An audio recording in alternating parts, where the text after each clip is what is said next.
this loop over it, but it just doesn't match up. You know what I mean? So start with that, because then once you get that, then you can just be a little more creative. Then you can have, you know, some breakdowns and add some other instruments or whatever. But the main thing is to get that loop down first. So work on that. Work on lining up your drums with the drums of the original sample, and take it from there. All right, so next up we have Dirty Beats with The Good Times. Let's check it out.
All right. Okay, so that was Dirty Beats with The Good Times. This one I like. It's a nice sample you're using there. I like the way you have your drums and the bass. The bass is a little heavy for my liking, but the drums are nice because you get some nice reverb on the snare. You know, just nice and subtle and all that. But it's a nice tune. I like it. Although with the sample chops you're using, it's good though. I would have liked to have heard more of the vocal snippet, because that sounded really fucking good. So I would just continue with that. Have more of that come in. But as far as the sample chops, you know, I find it's, you know, a lot of times I hear that where the sample, it sounds good, like all the chops sound good, but they just, the way they're chopped, it's like it's very abrupt, let's say. So, you know, like in your case, it's kind of like that, you know, DJ Premier style, right? It's kind of like, you know, choppy and all that stuff. So that's okay in certain cases. But one of the tricks I've always used way back in the 90s I used was that when I have something like that, I always put something in the background that just goes all the way through. Something very subtle that you don't hear it much, but you hear it. So let's say, for example, I would have I don't know, let's say some strings or something, like a little short string sample, and I would just repeat that all the way through. Okay, and then that way it's there, you can hear it, you know, the listener can hear it, but then you're playing your chops on top of it, so it doesn't sound so abrupt, you know, because like if you don't have it, like in your case, you just have these chops that are being played over drums and bass, so you can hear it, it's more prominent. But if you got something else just laying back very low, but it's there, you know what I mean? So it's like, it's kind of like I guess you could say like back in the day with the Bomb Squad, you know, produced Public Enemy. I mean, they were notorious for taking little snippets and just mashing everything together. But, you know, they had a lot of little instruments, a lot of little samples that, you know, they're there, and you know they're there, but you don't really know they're there. You know what I mean? So if you could do something like that, just have something just laying in the cut there, just something just chilling in the background. That way, when you're playing your chops over it, it doesn't sound so choppy. You know, so give that a try. It could be strings, could be piano, whatever, as long as it's something that's just going to repeat all the way through, you know, or even like, for example, just like a string note, you know, just a string note playing all the way through, just constantly or whatever. I don't know, something like that, but just something in the background. So give it a shot and see how it sounds. But other than that, I really like the sound of the beat.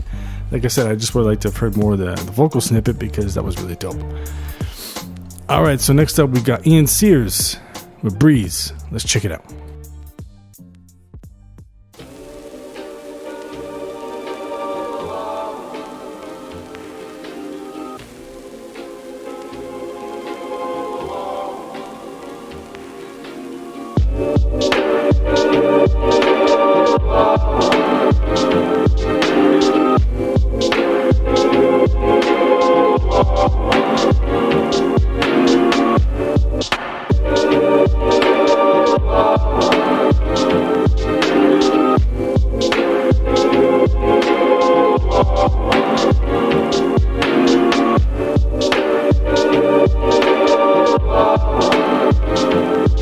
I say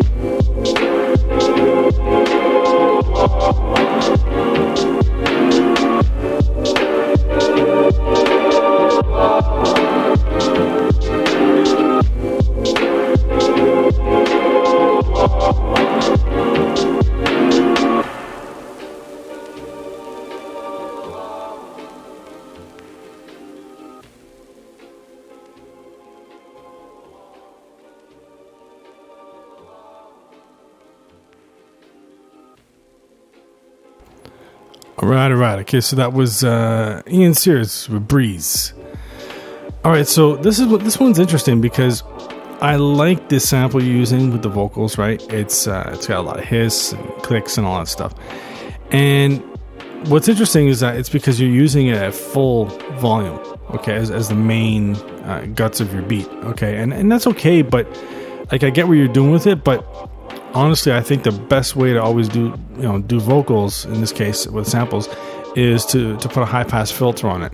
So that way, because it's kind of like when you have a singer, or a rapper, whatever. Let's say a singer over a song, and it's not like you hear the vocals like boom in your face, like it's the main thing of the track. Of course not. It's like it's EQ'd properly, it's filtered properly, so that it's not, taking up the whole space here. You know what I mean? So in your case, same thing. You don't want to have that. You want to have the vocals like on a high pass, so that way you have plenty of room for a low end. So in your low end, for example, could be a low pass filter version of that vocal sample, or it could just be like the music from that track that you sampled. Like, I don't know what sample that is, what song you sampled there, but there's got to be something else in that beat, in that song that you can chop up and use as your low end part. You know what I mean? Because like I said, the vocals are nice. I just think that they should be just higher up. Just like thin them out. And have something else as the low end or whatever. Because right now it's just so loud. It's like it's kind of too overwhelming. And I'm listening to it. It's like it should not be that loud in my ears. But yeah, I think you just need to mess with the not the EQ really, but well, maybe the EQ, but just some filtering. Try some filtering. All right, so next up we have MTLMC with You Ain't Ready for This. Let's check it out.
All right. Okay, so that was MTLMC with You Ain't Ready for This. Now this is a nice beat. I like this shit because it's hard hitting. It's like a battle type beat or whatever. But I like the way you did, in the beginning. It's what I figured you would probably do. You had, the filtered drums, and then you dropped in the real drums, but you still had the filtered drums pop in here and there and stuff. So that was good. I like that. The drums are hard hitting. They're good.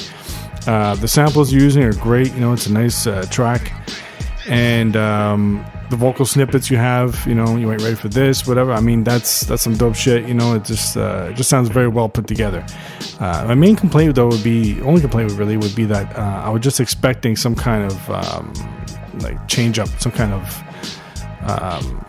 different variation or whatever of the beat or whatever. So, and I was thinking maybe if you had a part where you're just taking out the main samples and just putting something else in. But I was like, you know what? You don't really need to do that because the drums themselves are nice and strong with the low end. So really, I mean, you could just have a couple of breaks where it's just the drums and the bass dropping in. You know what I mean? And in a way, it's like, because really this beat is like, it's like a battle beat. This should be like for some MC on top of, really.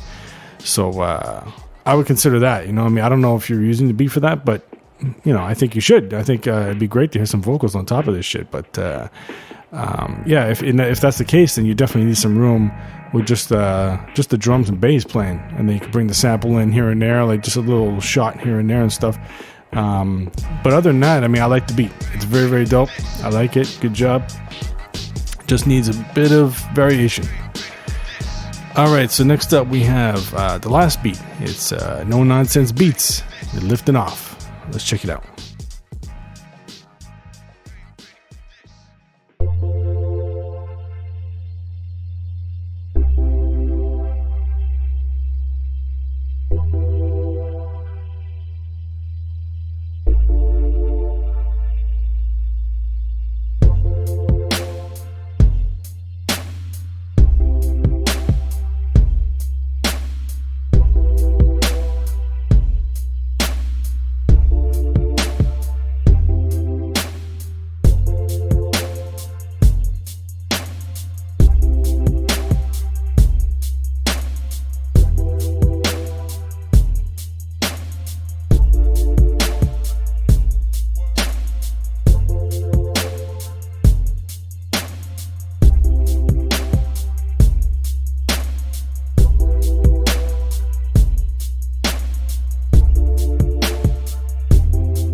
All right. Okay, so that was No Nonsense Beats with Lifting Off.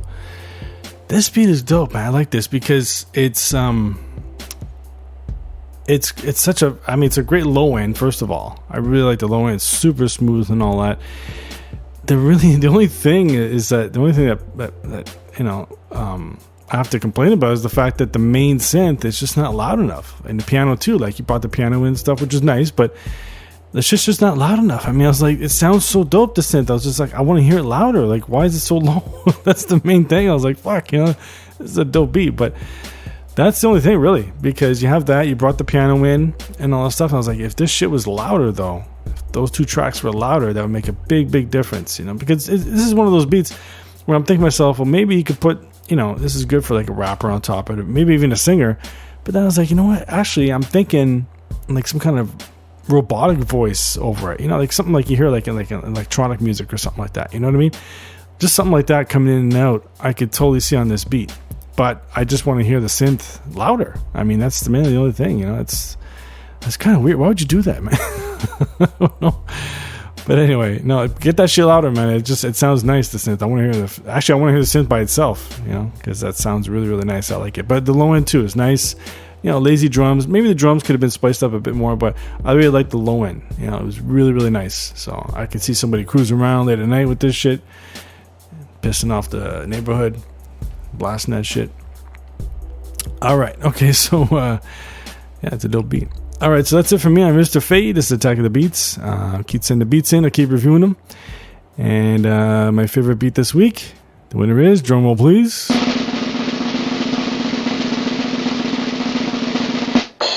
MTLMC with You Ain't Ready for This. Let's check it out.